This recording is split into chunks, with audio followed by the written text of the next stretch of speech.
In this tutorial, we're going to learn how to use Format Painter in Microsoft Word.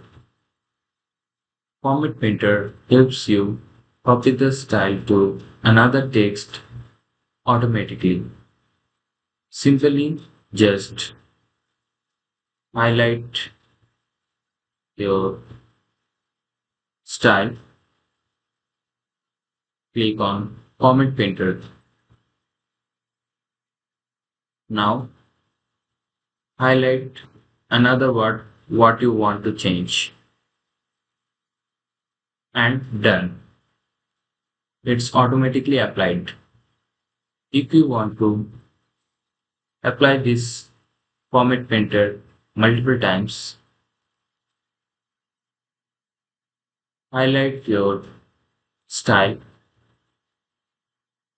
double click on Format Painter. Now you can apply it to multiple times. Here you can see that. This tool is perfect for saving time and keeping your documents clean and professional. Thanks for watching. Please subscribe the channel for more new updates.